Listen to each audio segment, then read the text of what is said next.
Denver 8 TV, your city, your source.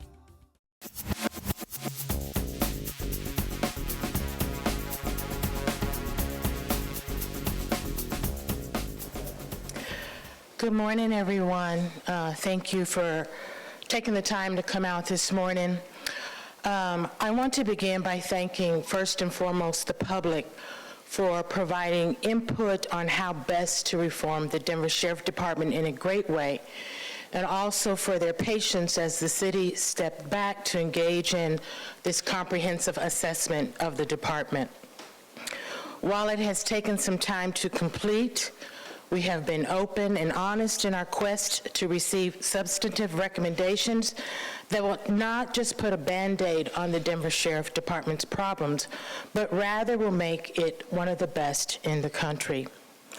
I also want to thank members of the Denver Sheriff Department, including its command staff, its deputy sheriffs, civilian employees, employee groups, and union members for their cooperation and their candid feedback during the course of this assessment. Without their participation, the task of assessing the department and developing recommendations for improvement would have proven extremely difficult. As this report demonstrates, the assessment team and its experts have spent an exorbitant amount of time and attention digging deep into every aspect of the operation and organizational structures of the Denver Sheriff Department.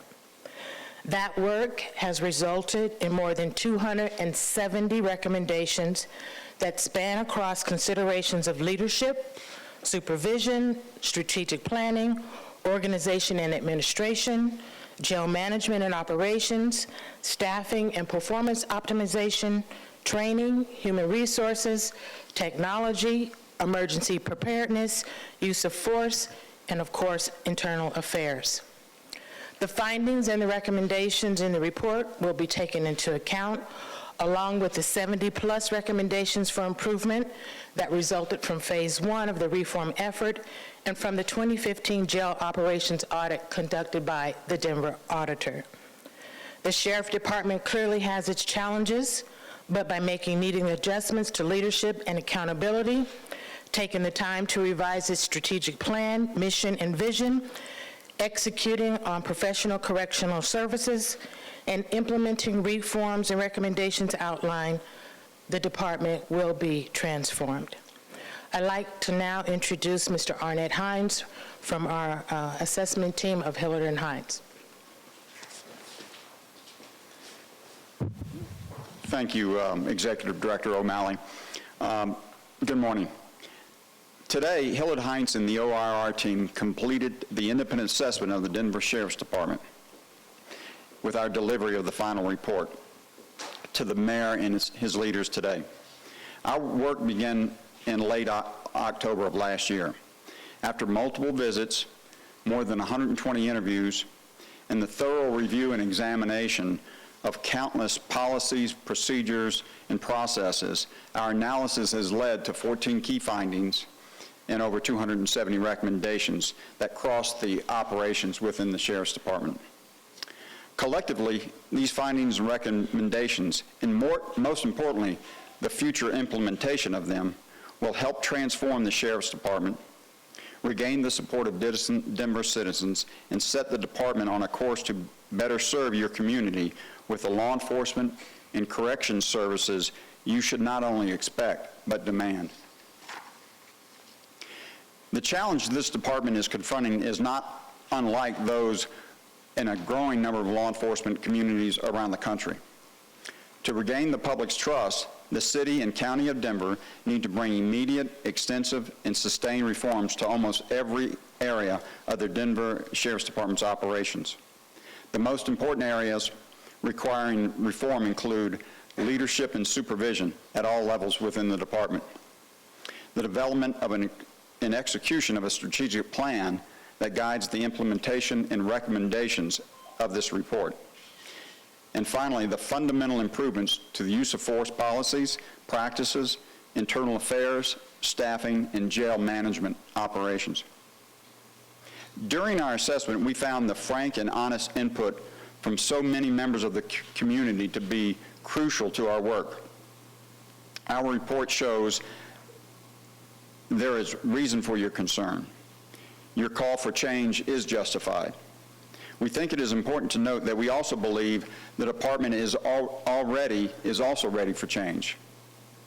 During our assessment, we encountered openness, frankness, and a genuine desire to learn, improve, and transform members of the department at every level.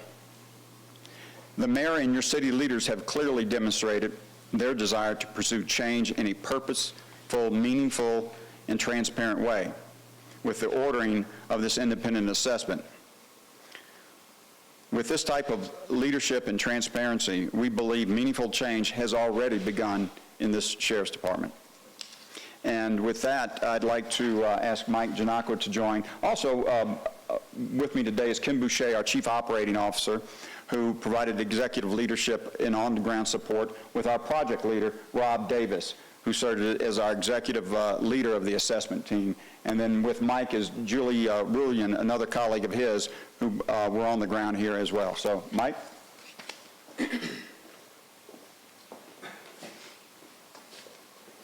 Thank you, Arnett. Mr. Mayor, Director O'Malley, city officials, Sheriff, it's good to be here this morning. And it's my pleasure to announce and discuss OIR Group's findings and recommendations regarding its review of the Denver Sheriff's Department. Before I spend a few minutes talking about some of those key findings, I think it is important to remind folks about how this review came to be. Last year, as a result of repeated revelations regarding excessive force and other misconduct coming out of the jails, Denver and its Sheriff's Department was rocked, and the community laser focused to its functions in a way that had never previously happened here in Denver. However, instead of hunkering down and hoping that public attention would move on to other matters, as usually and eventually occur, Denver engaged with its community and involved them and other stakeholders in committees to study the issues. Most critically, instead of developing a defensive posture of denial and as part of a real interest in learning the extent of the problems, the city, led by Mayor Hancock, ordered an independent review of Sheriff's Department functions. What we announced today is the result of that review, but it cannot be understated that the findings and room for reform that are the bedrock of our reports would not have been possible if Denver's leadership did not have the courage to bring in outside reviewers and provide them authority to go wherever their review needed to go. When we were brought on board, our mandate and authority was to dig deep and wide and assess critical functions in the jail: the good, the bad, the ugly. It can be uncomfortable for those functions that occur in a necessarily locked-down society, that is, a jail, to be subject to examination by the outside. And in other situations, that anxiety has caused our visits to be met by defensiveness and hostility. Not so the case with the Denver Sheriff's Department. Quite the contrary. From the sheriff himself down through the ranks to the housing deputies, we were afforded complete cooperation and access to the Denver jails so that we could effectively do our job. Most importantly, the candor and real interest in imparting information that each person we met with left us with the needed insights for us to complete our work. Now on to a brief summary of our key recommendations and findings. OIR Group was tasked with examining two vital functions in the jails. Functions that were the fount of much of the controversy and concerns: the use of force by deputies and the way in which misconduct allegations were investigated. First, we found a need for a reorientation and complete overhaul of how force is considered by deputies, and that force should not be used just because it can be. Deputies must be trained on smarter and more strategic approaches in dealing with uncooperative inmates that rely on problem solving, effective communication, de-escalation techniques, rather than going hands-on immediately and resorting to physical force to resolve the problem. Second, the department must do a better job on investigating force when it does occur. In fact, what went on after most force incidents could hardly be called an investigation at all, but were really just a collection of reports by the deputies providing one side of the story. The sergeant assigned the investigation was not expected to talk with inmates about the incident and did not even have the authority or expectation that he or she would review a video of the incident even when one existed. As a result, no accountability or improvement came out of these force incidents, and there was no concerted effort to either address or improve deputy conduct when most force occurred. Finally, the Sheriff's Department's ability to understand force trends, identify potentially problematic deputies, and improve their training was extremely compromised by the wholesale lack of unreliable data available. In my conclusion, our report establishes the need for much to be done in improving the sheriff's use of force issues and internal affairs functions. It should be noted that our recommendations are intended to guide the department to a level of performance that would place it near the top of other corrections institutions. Nor are any of the recommendations we make insurmountable, considering the interest we detect in improvement from those we met within the organization and in the city family. The fact that Denver made the first big step in commissioning this report to identify the issues encourages us that the harder work of implementation can and will be done. We thank Denver for the opportunity we had to learn the department and use our past expertise to recommend improvements, and we wish the Sheriff's Department and the City and County of Denver well as it takes the next steps on its journey to reform so that it can be a Sheriff's Department that the community of Denver may be proud. I believe the next person to address you is Sheriff Diggins. Thank you. Thank you, Mike. I also want to thank the assessment team, the public, and members of the Denver Sheriff's Department who willingly and cooperatively provided feedback and input into the assessor's report. Our department takes the findings and recommendations very seriously, and we stand ready to further participate in the reform implementation process. In advance of today's announcement, we have already implemented several of the assessor's recommendations that could readily be addressed while the larger review of the department was underway. Those recommendations include providing regular training to deputies on how to prepare use of force reports and to sergeants on how to review them to ensure compliance with current DSD use of force reporting policies, working cooperatively with the Office of Human Resources to increase accountability and transparency during the recruitment and hiring process, to help build community trust in the process and retain better prepared and informed candidates, requiring majors to review all completed grievances, to assess the quality of grievance responses and provide corrective actions if the grievances are not seriously addressed, modifying the inmate grievance form to better monitor whether DSD is complying with established timeframes to resolve complaints, translating grievance and sick call forms into Spanish and making them readily available to Spanish-speaking inmates, training employees in accordance with the requirement to conduct staggered visual checks every 30 minutes and make sure supervisors responsible for ensuring this requirement is met, creating a cadre of sergeants at the downtown detention center specifically trained to conduct force investigations and reviews, and assigning a sergeant to view video evidence so they can adequately conduct an internal initial force investigation. While these accomplishments are a step in the right direction, I stand ready, and we all stand ready, to participate in the implementation process and commit to do whatever is necessary to move the department to being the best in the nation. Now I would like to introduce the independent monitor, Mr. Nick Mitchell.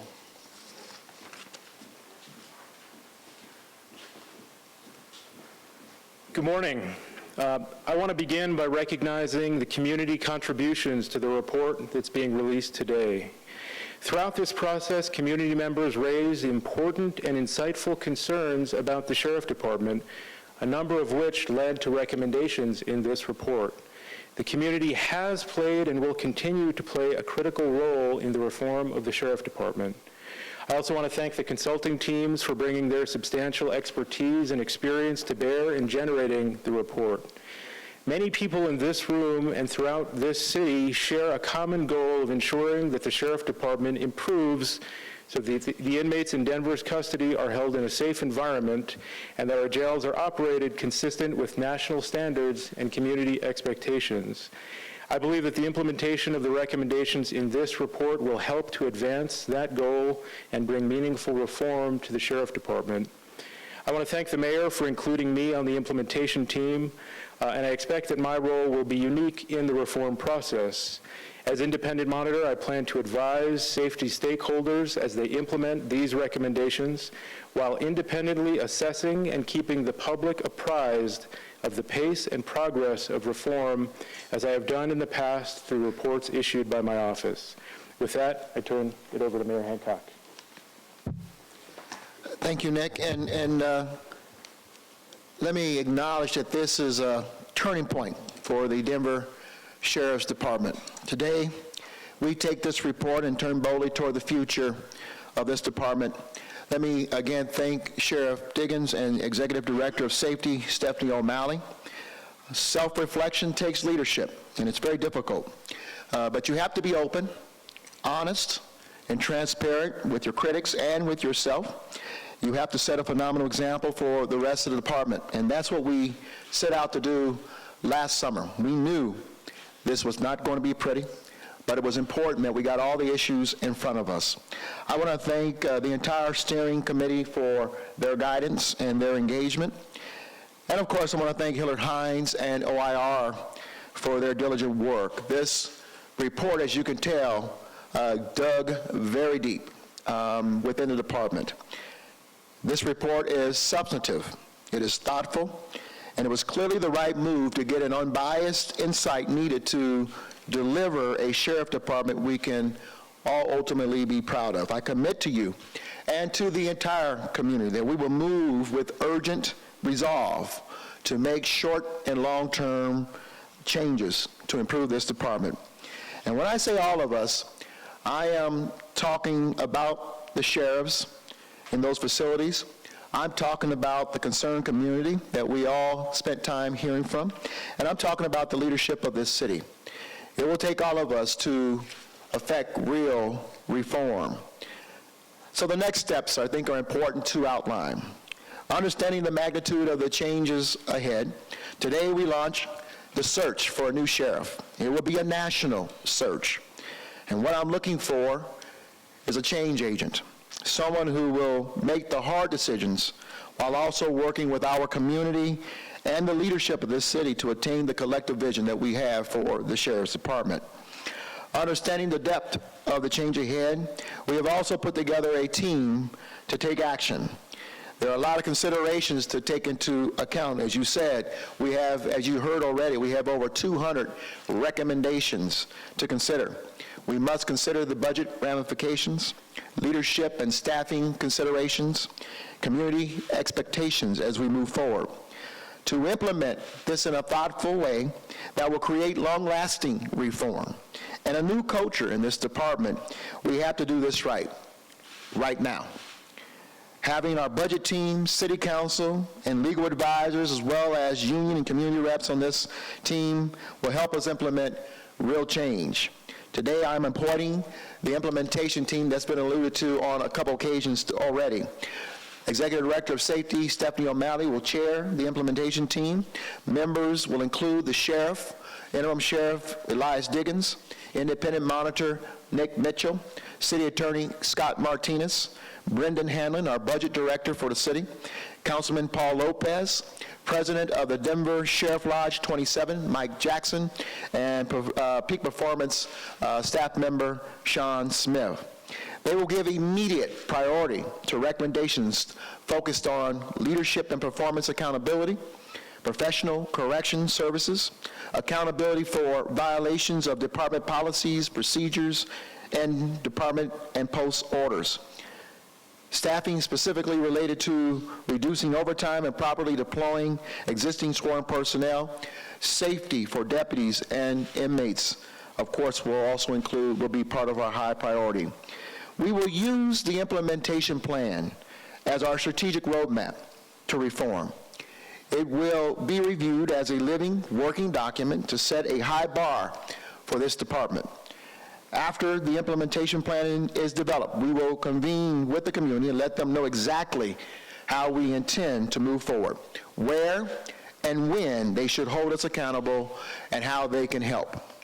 Before I close, I want to reiterate that while this report sets a high bar with aspirational goals, my administration is committed to addressing the challenges ahead.